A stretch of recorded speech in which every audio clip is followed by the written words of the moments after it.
LaGuardia Airport, with its perpetual scent of burnt coffee and faint despair, wasn't how I pictured celebrating the biggest deal of my life. Yet, there I was, nursing a second gin and tonic while waiting to see if I'd make it onto the last flight back to Charlotte. I finished things a little faster, and all I wanted now was to get home as soon as possible. My name's Max Turner, by the way. Co-owner of a modest pharmaceutical company built by my late father, a business that kept my sisters and me comfortable but not quite jet-set wealthy. That was about to change. After 3 grueling days of negotiations, I'd finalized a deal to sell the company to a big pharma juggernaut. The payout? A cool $10 million for me alone, not counting a cushy 2-year transition gig. This sale meant a new chapter for my wife, Lauren, and me. Our twin daughters, Sam and Sarah, were wrapping up their junior year at Duke, draining my bank account in the process. With this windfall, though, the future suddenly felt wide open. As the gate agent announced my name, clearing me off the standby list, I drained the last of my gin, tossed a 20 on the bar, and sprinted to the gate. First class, no less. Maybe things really were turning around. The plane touched down in Charlotte a little past midnight. I could have driven myself home. I'd left my truck in airport parking, but after a long day, another gin, and the prospect of crawling into bed with Lauren, I opted for a taxi instead. As the cab pulled into my driveway, though, my stomach turned. A sleek black Audi, a model we didn't own, was parked in my spot. The house was dark. No porch light on to welcome me, no sign of life. My mind scrambled for innocent explanations. Maybe a family emergency had brought someone over? But Lauren hadn't mentioned anything during our call earlier that day. I stepped inside, the usual warmth of home replaced by an eerie stillness. The kitchen was spotless, not a single coffee mug or wine glass out of place. That's Lauren for you, neat freak to a fault. The walk up the stairs felt like a lifetime. At the top, the bedroom door stood slightly ajar. I could hear faint breathing. Pushing the door open, I froze. Lauren was sprawled naked across our bed, her arm draped over the chest of a man I didn't recognize. He was snoring softly, a smug smile plastered on his face. My chest felt like it had been hit with a sledgehammer. Lauren's quiet snoring, once a sound that lulled me to sleep, now felt like a cruel joke. The rage hit me first, white-hot and blinding. Then, the icy clarity of decision-making. Violence was an option, sure, but I didn't want to spend the rest of my life explaining a manslaughter charge to my daughters. No, I'd go for something far more lasting. First, pictures. A few angles to capture the happy couple in their natural habitat. Then I grabbed the guy's neatly folded clothes from a chair, tailored suit, polished shoes, and a wallet stuffed with cash and business cards. Franklin Thompson, senior sales rep at an Audi dealership. How fitting. I put his keys in my pocket, left the room and the house, and walked up to his car in the driveway. Sliding into the driver's seat, I marveled at how smooth it felt, a small consolation prize for my evening's revelations. I didn't drive far. Just far enough to a dingy motel where I could finally sleep and start planning. Revenge wasn't just going to be sweet. It was going to be gourmet. Morning came too quickly, and with it, the full weight of my new reality. Lauren's betrayal hadn't been a bad dream. The images on my phone, and Franklin's wallet sitting on the nightstand, confirmed that. The first order of business, recon. After grabbing a quick coffee, I drove Franklin's Audi to the address on his license. It was a tidy suburban house, upper middle class, complete with a basketball hoop over the garage and a couple of bikes leaning against the side. I parked across the street and watched for movement. A woman answered the door, mid-30s, with a frazzled look that screamed mom of young kids. I went up and holding up Franklin's ID, I introduced myself. I think we need to talk. Her eyes darted from the Audi to the wallet in my hand. Her face went pale as realization dawned. Come inside, she said in a low voice. Her name was Molly Thompson, and if she wasn't already suspicious about Franklin's extracurricular activities, she was now. I laid it out as gently as I could, minus the explicit details of what I'd walked in on. Your husband and my wife. Well, let's just say they're a little too comfortable around each other. She didn't cry. Her expression hardened, a mix of hurt and anger bubbling just below the surface. Do you have proof? I showed her the photos. She didn't flinch. Instead, she straightened her back like she was bracing for war. "I'll need copies," she said, her voice cold. "No problem," I replied. "I can send them to you. But for now, I have a plan that might help us both." So I approached Molly with a proposal. "I'll keep this car for a while. It's in your name, and I think you'll be okay with it." She smiled. "Franklin loves that car more than he loves me. Keeping it out of his hands is revenge enough for now." And she gave me a handwritten note of permission. Back at the motel, I strategized. If Franklin thought he was going to slide back into his suburban life unscathed, he was in for a rude awakening. Meanwhile, Lauren had called me twice that morning. I ignored both. Her texts started rolling in around noon. "Lauren, Max, I'm so sorry. Can we please talk? Lauren, I love you. This doesn't change that. Please come home so we can work this out." Work this out? My wife of 20 years, the mother of my kids, had brought her lover into our bed. The audacity of her texts made me laugh. I sent one reply. "Max, we'll talk soon. Don't go anywhere." She didn't know it yet, but her world was about to implode. By mid-afternoon, Franklin's day was also spiraling out of control. According to Molly, he'd returned home around lunchtime, only to find the house locked, his spare key missing, and his wife running errands with their kids. Desperate to get inside, he broke a back window, triggering the alarm. The neighbors called the cops before he even made it through the frame. And when the police came and asked him to stop and identify himself, he didn't want to, shouting that he was the owner of the house. So let's just say that his detention was a little bit tougher than it could have been, and he got a boost not only from waking up in the morning without his belongings in his car, but also from a police stun gun and a baton. When Molly returned, Franklin was sitting in the back of a police car, handcuffed and barefoot, wearing a ridiculous combination of sweatpants and a pink sweater that Lauren had put together for him. The sight of him apparently brought her no small amount of satisfaction. When I asked if they could keep him overnight, one of the cops laughed. Molly told me later. But they let him go with a trespassing warning. Franklin's humiliation was only beginning. That evening, I finally called Lauren. "Max." Her voice was shaky, almost pleading. "Thank God you called." Save it," I said, cutting her off. "Meet me tomorrow at Center Cafe, 6 p.m. She hesitated. The cafe was where we'd first met, and for years, it had been our go-to spot for anniversaries and celebrations. "Okay," she whispered. "Don't be late," I said, then hung up. I wasn't planning a romantic reconciliation. Lauren was about to learn what happens when you gamble everything and lose. Center Cafe hadn't changed much since the first time I walked through its doors 20 years ago.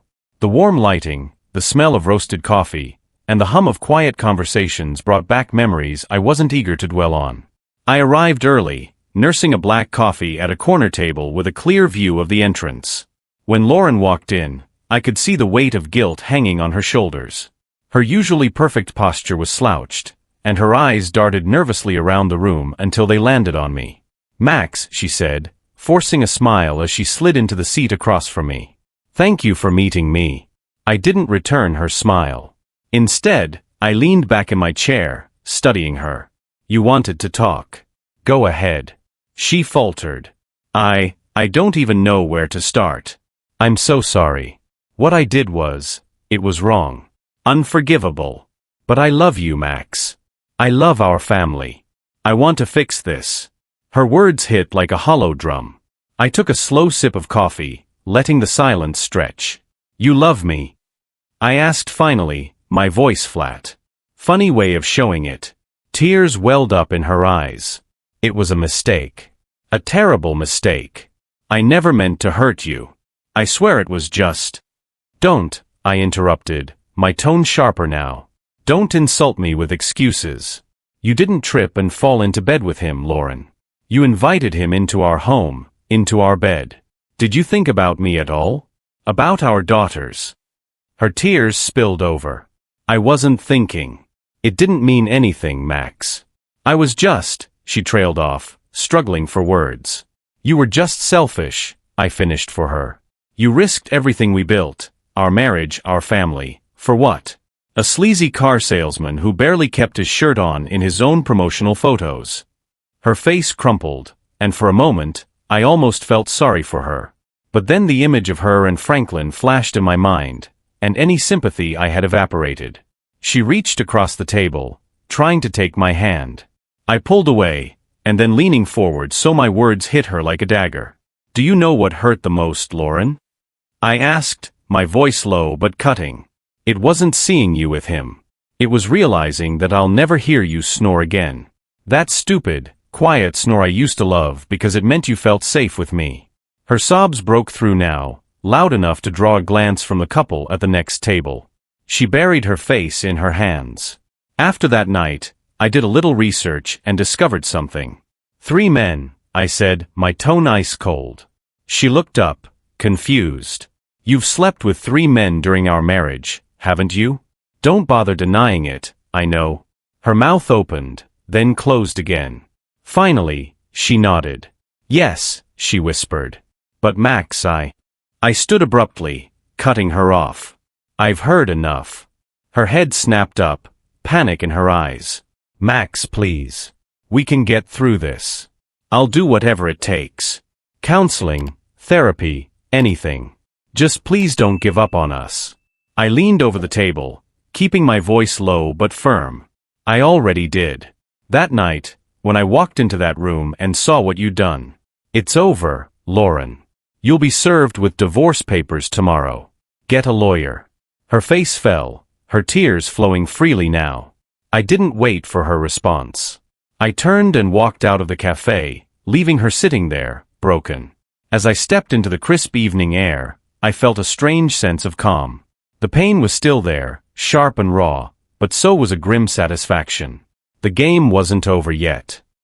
Leaving Lauren at the cafe wasn't the finale, it was just the intermission. If she thought tears and pleas would soften me, she hadn't been paying attention for the last 2 decades. I wasn't interested in closure or reconciliation. I wanted consequences. The next morning, my lawyer, Anna Reinhardt, had the divorce papers ready to go. A no-nonsense woman in her 50s, Anna had the demeanor of someone who'd seen it all. When I explained the situation, she didn't even blink. "Infidelity makes for a clean break, Max," she said, sliding the papers across the desk. "You've got the photos, and you've kept your company assets separate from the marriage. She can't touch the sale money. The house, alimony, those are negotiable, but we'll make sure you don't get taken to the cleaners." I nodded. "I don't want to leave her destitute, Anna, but I'm not going to let her walk away unscathed either." She smirked. "Good. Because that's exactly how I like to work." By the afternoon, Lauren had been served. Lauren certainly did not expect this. A process server, a seemingly ordinary, simple, cheerful man, somewhat similar to a pizza delivery man, delivered the papers directly to her home. He captured the moment with a quick photo, the flash catching Lauren's bewildered face as she stared at the envelope. When Lauren called me, I didn't pick up. She left a voicemail, her voice cracking with desperation. "Max, please call me. We need to talk about this. I know I messed up, but please don't throw everything away." I deleted the message without listening to the end. Meanwhile, Franklin's humiliation was reaching its peak. Molly, his wife, was not only furious but methodical. The morning after his arrest, she had a locksmith change every lock in their house, and she emptied their joint accounts into a private one in her name. Franklin, apparently still nursing a bruised ego, and possibly a bruised rib from that taser, was scrambling to save face at work. To make things worse, Molly had taken it upon herself to inform Franklin's boss, a no-nonsense woman in her late 40s, that Franklin's business trip to Atlanta had been anything but professional. "Turns out your senior sales rep has been test driving more than cars," Molly had told her, presenting the evidence with icy precision. By the end of the week, Franklin's job was hanging by a thread. My next move involved Lauren's social circle. I wasn't cruel enough to air her dirty laundry to the world, but a few well-placed comments ensured the right people, her closest friends, got the full picture. We each had our own account, and we also had a shared one, and a group chat that I happened to stumble upon that was on her old iPad was a goldmine. These women shared everything, from Pilates schedules to who was sleeping with whose husband. Lauren's carefully curated image as a loyal wife and doting mother was about to take a hit. I sent an anonymous message from my other account to the chat, attaching a blurry version of one of the photos. The caption was simple. Your perfect friend isn't so perfect. Ask her about Franklin. The fallout was immediate. By the next day, Lauren was inundated with calls and texts from her friends, half of them pretending to care, the other half salivating over the drama. Her social standing, the one thing she valued almost as much as her family, was crumbling. When she called me again, her voice was hollow. "Why are you doing this to me, Max?" she whispered. I didn't bother sugarcoating it. "Because you made a choice, Lauren. And now you're living with the consequences. Enjoy the view from the bottom." The week after I filed for divorce, I found myself sitting at a bistro in Charlotte, staring out at a rain-soaked street. My daughters, Sam and Sarah, sat across from me, their expressions a mix of worry and confusion. "Dad," Sarah started hesitantly, Mom called. "She said you're divorcing her." Straight to the point, I thought. I admired that about her. "Yes," I said simply. "Your mom and I are getting a divorce." Sam's jaw tightened. "Why? What happened?" I took a deep breath. "Your mom cheated on me." I let the words hang in the air, watching their faces shift from shock to anger. "I found her in our bed with another man." For a moment, neither of them spoke. Then Sarah slammed her palm against the table, her voice trembling. "Are you serious? How could she do that to you? To us?" Sam's reaction was quieter, her eyes welling with tears. "I thought you two were solid," she said softly. "How long has this been going on?" I shook my head. "It doesn't matter now. What matters is that it's over. I've already started the divorce process." "Good," Sarah snapped. "She deserves it." "Sarah," I started, but she cut me off. "No, Dad. Don't defend her. She betrayed you. She betrayed us. And she's going to have to live with that." The conversation shifted to practical matters, finances, living arrangements, what the divorce might mean for their upcoming senior year at Duke. I reassured them that their education was secure, that the sale of the company ensured they wouldn't have to worry about money. "What about you?" Sam asked. "Are you okay?" It was a fair question. And the truth was, I didn't know yet. "I will be," I said finally. "I've spent most of my life taking care of other people. Your grandparents, my sisters, your mom, you too. Now it's time to focus on me for a change." They exchanged a glance, as if unsure whether to believe me. "What does that mean?" Sarah asked. "It means I'm not going to let this define me," I said. "I've got a bucket list a mile long, and I think it's time to start ticking things off." By the end of the brunch, we were laughing, tentatively, but genuinely. I walked them to their car and hugged them tightly, promising to check in regularly. "Don't let her drag you down, Dad," Sam said before they drove off. "You deserve better." For once, I agreed. Back at the motel that evening, I got a call from Molly. "Max, you're not going to believe this," she said, her tone laced with dark amusement. "Try me," I replied. "Franklin's dealership fired him. Let's say, word got around about his little adventures. They said it was a matter of preserving the company's reputation." I chuckled. "Good for them. And you?" "I'm fine," she said. "The postnup is signed, and Franklin's officially on a leash. If he so much as looks at another woman, I'll have him out on the street faster than he can say Audi." "Glad to hear it," I said. "You deserve better too, Molly." "Thanks, Max. And hey, keep the car as long as you need. Consider it a parting gift from Franklin." By the end of the week, Franklin's Audi was parked in front of a seedy used car lot, sold for a fraction of its value. Molly had signed over the title to me as part of her own twisted revenge against her husband. As for me, I used the cash to book a trip to the Rockies. It was time to clear my head and start planning the rest of my life. Each climb, each blister, each freezing gust of wind reminded me that pain is temporary, but the strength you build from it lasts. By the time I returned to Charlotte, I felt like a new man. Lauren, on the other hand, wasn't faring so well. Word of her affair had spread through her social circle like wildfire.